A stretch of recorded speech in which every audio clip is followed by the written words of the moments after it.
Have you ever wanted to see a movie where Michael Ironside thinks so hard at another guy that he causes the other guy's head to explode? Well, if so, I've got the movie for you. Scanners.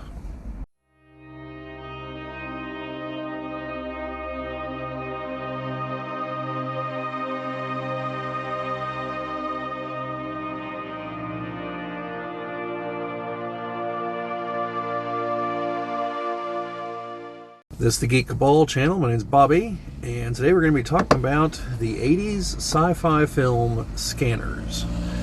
Now, as I mentioned, Michael Ironside is in it. We'll get to his role here in a moment.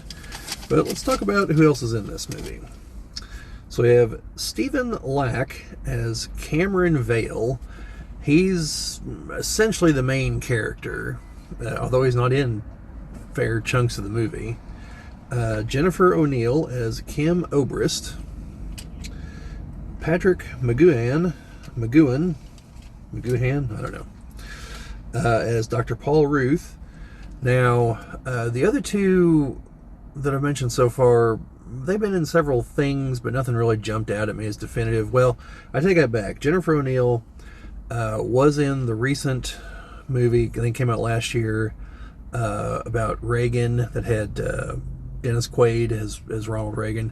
I didn't watch it, so I couldn't tell you offhand who she played. I think she played the older, his wife, Nancy, I believe.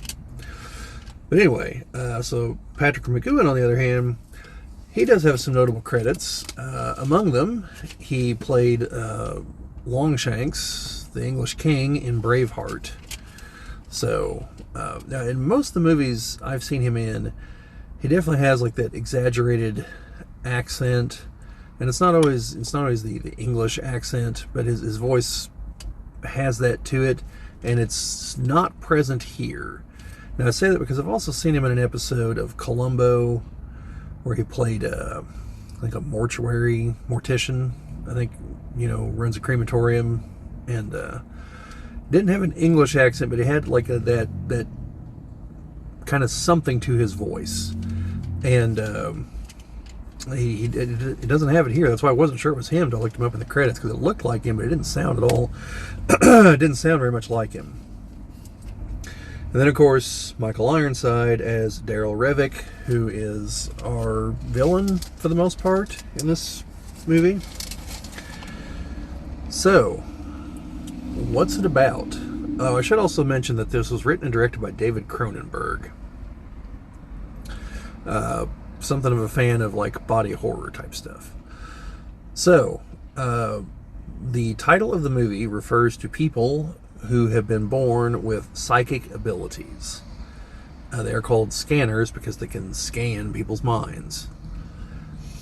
And so, so our the main characters I just rambled off, except for the doctor, are all scanners. Now, there's a company who's kind of tied up in all this, and they're a security company, but it's not 100% clear what their role is. They've definitely been like finding and observing these people, and they had some of them that they were trying to train to their cause, but Michael Ironside has turned or eliminated most of these people. And towards the beginning of the movie, we see where there's a meeting with some of the people within the company, and there's a guy there who's a scanner who's going to scan them to show them that, yes, he really does have psychic powers, and yes, it really does do the things that they say it can do.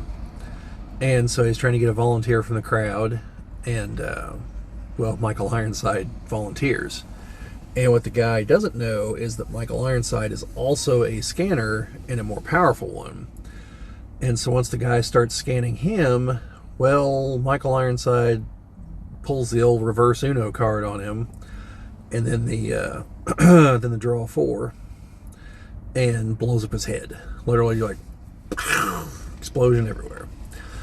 And so that's the first example of what we can see of the kind of power some of these people have. So they have a drug which can suppress their powers but doesn't do anything to normal people. And they think they inject him with it, but they don't notice that he's taking control of the guy who's doing the injecting, who just injects himself instead. And then he uses his powers to cause the guys around him to fight each other and kill each other and everything, and then he escapes. So our other guy has just kind of like been caught out in the wild, and he had like a freak out. And then they bring him in. They bring him in a room full of people, and he can't, control his powers. He's got all kinds of voices in his head. So he's fairly powerful too, and he has to use the drug to block out the voices. And once he does, he starts to gain greater control of his abilities.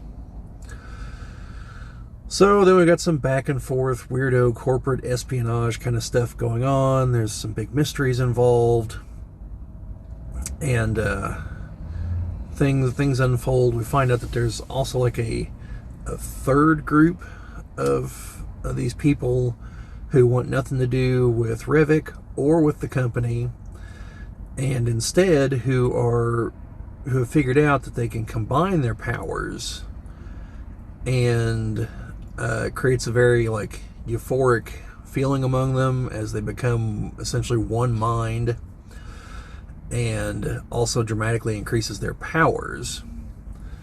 Unfortunately, they're ambushed by some of Revok's guys, so a couple of them get killed, and so later on, the lady there, sorry, don't remember her name, Kim, notes that, well, now she knows what dying feels like, because the people died while they're still connected, so they felt everything. But the people that did the shooting, like the moment they came back to reality and realized they were physically under attack, they were able to psychically throw them up against the wall and set them on fire. So it's not just like psychic abilities, it includes like psychokinetic abilities for some of them. So yeah, you get some more like back and forth, and turns out that like one of the people in the main company is really working with Revok, and then Revok has control of another company that the doctor founded and sold, and that's why he's with the security company. And so what this company makes is the drug that suppresses their powers, but he's making massive quantities of it and shipping it out because he has realized that the drug is what created all of them. And the good doctor knew this. I think it's thalidomide in the real world. It was prescribed to pregnant women and turned out to actually cause like horrible birth defects and things.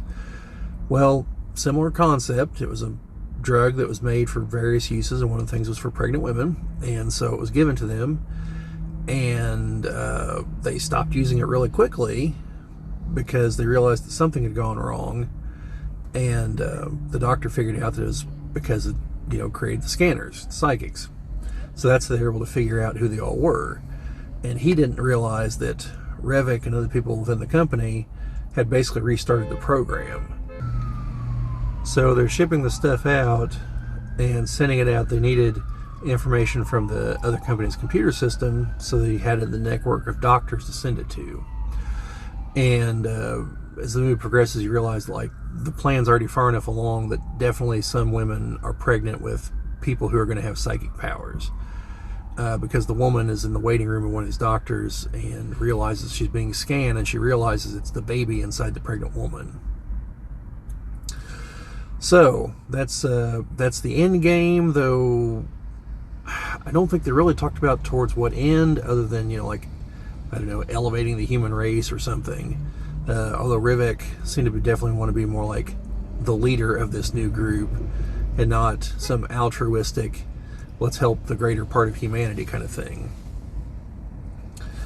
So, a lot of violence ensues, mainly shooting, but, the occasional psychic outburst, and setting some dude on fire, or throwing him up against a wall, or whatever. And then finally it comes down to a fight between Revok and Cameron. I think it was Cameron. Yeah, Cameron. And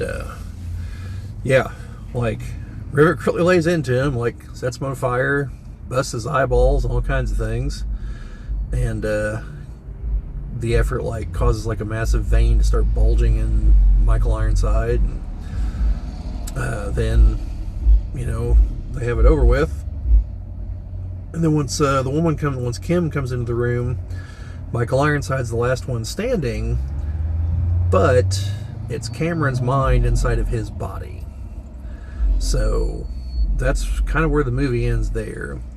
Now there are 2 sequels and at least 1 spin-off to this movie, and I think I've seen one of them, but it's a long time ago. So yeah, overall, I think it's an interesting movie.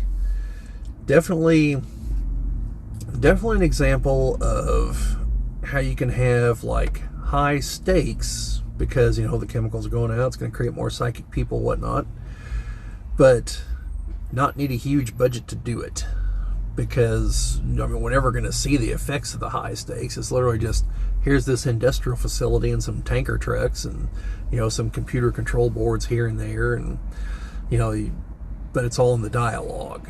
You don't need tons of special effects, and the special effects we do see are all about like the psychic powers and everything. And so they make sure that like the couple times you see them really go at it, that something fairly impressive happens most of the time.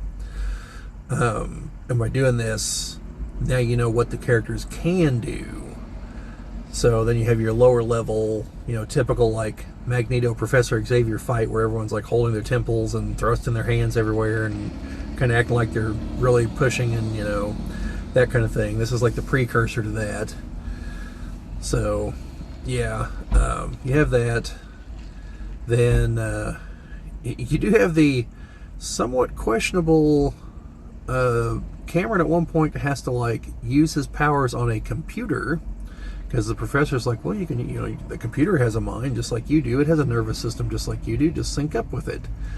So sure, I guess. The people on the other end are like, well, we can't even access the files because like they like broke the key off into the keyhole and threw away the keyhole, so like there's no way in.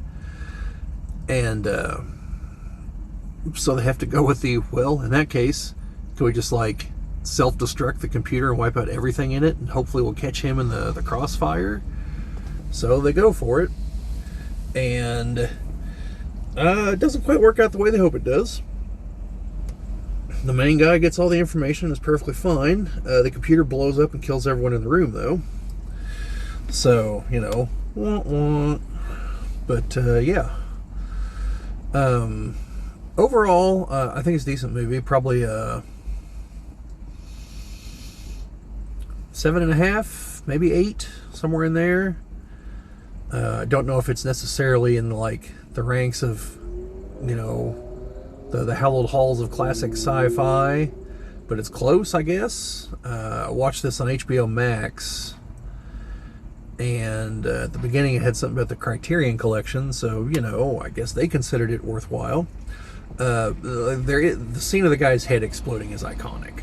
That's like everyone remembers that scene.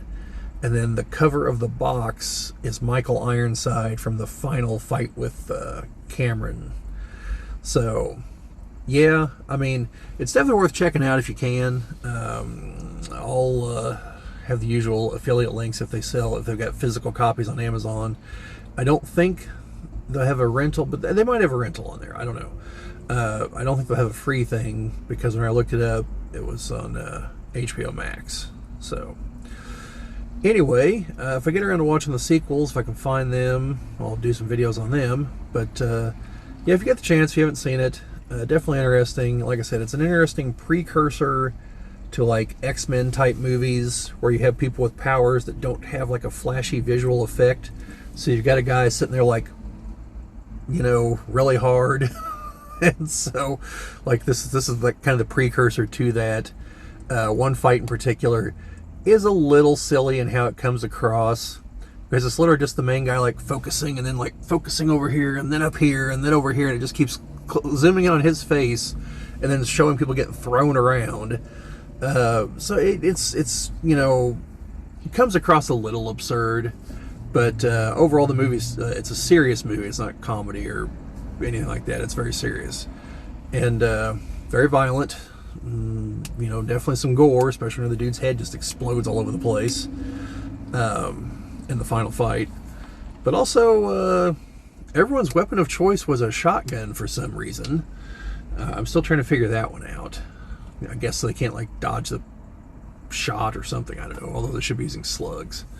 But yeah. So anyway, like I said, definitely worth checking out. And like I said, probably 7.5, 8, somewhere in there. You know, nothing really dramatic drags it down. I mean, the acting's decent all the way across. Michael Ironside's great as always. But yeah, I'd probably go with it. Probably 8. So that's where I'm going with it. So anyway, let me know down in the comments if you've seen it before, if you plan on trying to watch it. Does the premise sound absurd? Does it sound like something that you think could somehow carry at least 3 sequels? Well, 2 sequels and a spinoff. But yeah, let me know down there. Otherwise, like, share, subscribe if you enjoyed what you saw here. Sharing and commenting and things that help us grow the channel is appreciated. Of course, subscriptions, that's the name of the game here on YouTube. We definitely appreciate those. But yeah, other than that, just keep an eye out for more videos about some other older movies, newer movies, current movies. I have them all. But yeah, that's all I got today. So just be on the lookout for those psychics that might try to make your head explode.